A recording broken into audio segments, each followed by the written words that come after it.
Welcome to மைண்ட்பீட் channel. அனைவருக்கும் விஜயலட்சுமியின் அன்பான வணக்கம். அனைவரையும் மைண்ட்பீட் சேனலுக்கு வரவேற்கிறேன். விக்ரமாதித்தன் கதைகள் தொடர்ந்து கேட்கலாம் நண்பர்களே. நிறைய பாடங்களை கற்றுக் கொடுக்கக்கூடிய கதைகள்.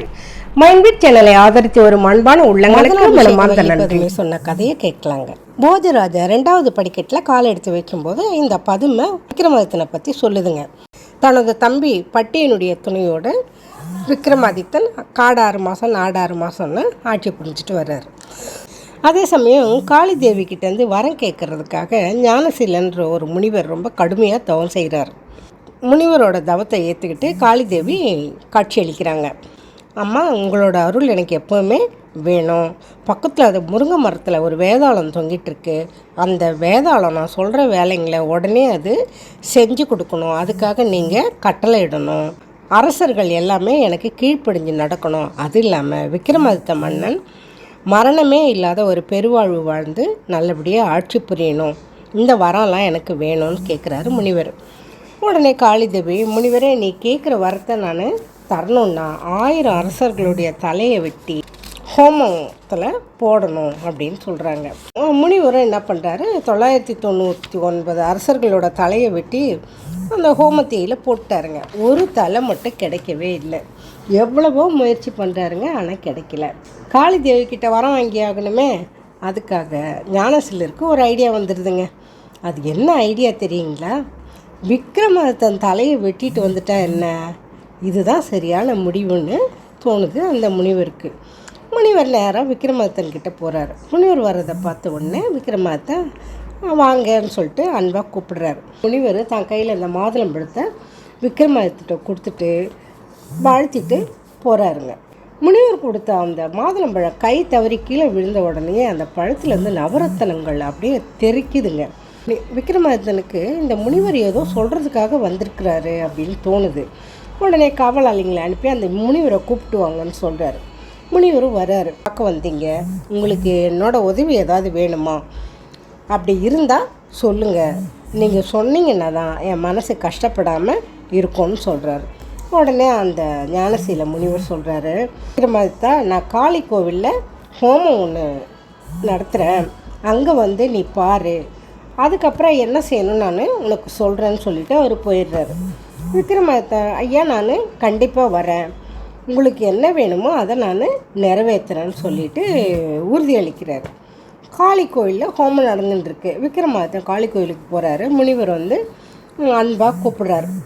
விக்ரமாதித்தன், ஐயா, நான் என்ன செய்யணும் சொல்லுங்கன்னு கேட்குறாரு. முனிவர், அதை பாரு, அங்கே இருக்கக்கூடிய முருங்கை மரத்தில் ஒரு வேதாளம் தலைகீழ தொங்குது, அதை பிடிக்கிறதுக்கு யாராலையுமே முடியல.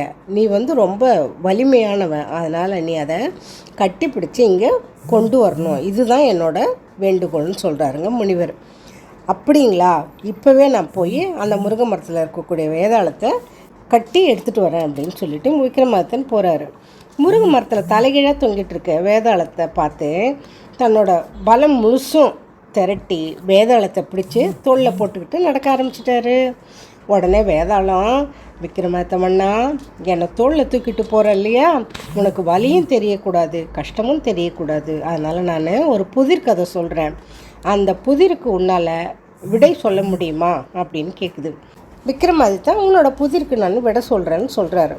வேதாளம் விக்ரமாதித்தன்கிட்ட கதை சொல்ல ஆரம்பிக்குதுங்க. உதானன்ற அரசன் தேவபுரம் நகரை ஆண்டு வர்றாரு. வேட்டையாடுறதுக்காக தன்னோட மகனோட காட்டுக்கு போகிறாரு. காட்டில் இருக்கக்கூடிய குளத்தில் ஒரு பொண்ணு குளிச்சிட்ருக்கா. அரசகுமாரன் தன்னை பார்க்குறத பார்த்த அந்த பொண்ணு தாமரைப்பூவை ஒன்றை எடுத்து கண்ணில் ஒத்திக்கிட்டு காலில் போட்டான். இன்னொரு மலரை பறித்து மார்போட அணைச்சிக்கிட்டு அப்புறம் தலையில் வச்சிட்டான். கொஞ்ச நேரத்தில் குளிச்சுட்டு குளத்தை விட்டு வெளியில் வந்துட்டான். இளவரசன் கூடவே அவருடைய நண்பர் மந்திரி குமாரனும் இருக்கிறாரு. அவர்கிட்ட விஷயத்த சொல்கிறாரு. அந்த பொண்ணு வந்து பூவை பறித்து சில குறிப்புகள் சொன்ன மாதிரி இருந்தது, அதுக்கு என்ன அர்த்தம்னு கேட்குறாரு. கொஞ்ச நேரம் யோசனை பண்ணிவிட்டு மந்திரி குமாரன், தாமரை மலரை வந்து கண்ணில் ஒத்திக்கிட்டா, அதனால் கண்ணபுரன்றது அவளோட ஊராக இருக்கலாம், அதே மலரை காலில் போட்டாலே அதுக்கு என்ன அர்த்தம்னு கேட்குறாரு அரசகுமாரன். அந்த தாமரை மலரை காலில் போட்டுக்கிட்டனால அவங்க அப்பா பேர் காளிங்கராயன் நினைக்கிறேன்னு சொல்கிறாரு.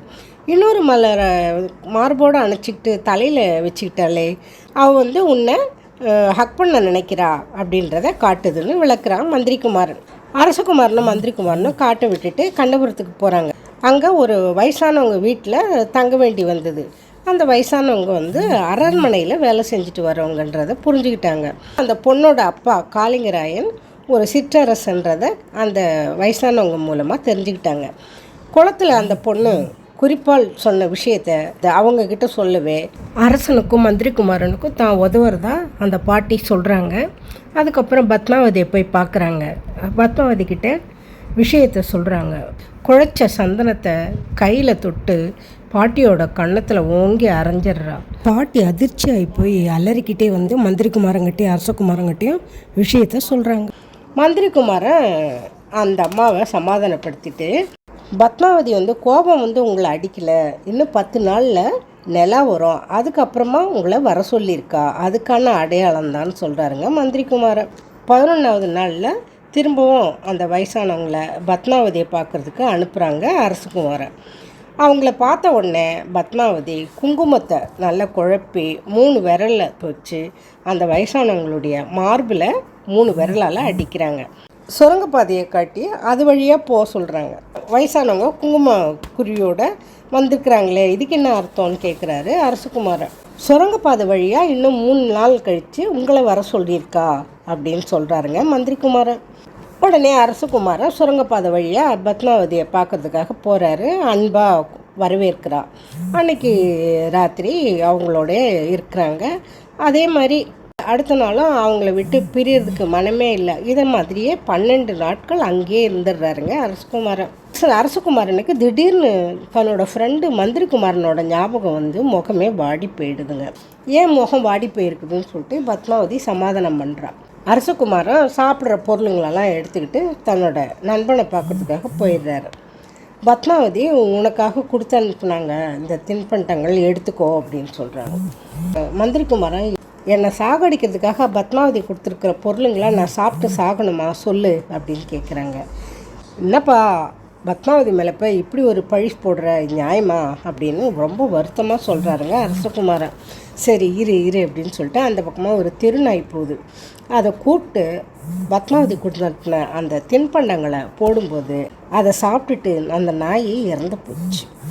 குமாரனும் அப்படியே ஷாக் ஆகி போய் நிற்கிறாரு. அவர் அரசகுமாரனை சமாதானப்படுத்தின மந்திரிக்குமாரன் பத்மாவதி கேட்டால் என்கிட்ட கொடுத்துட்டேன்னு சொல்லிவிடு.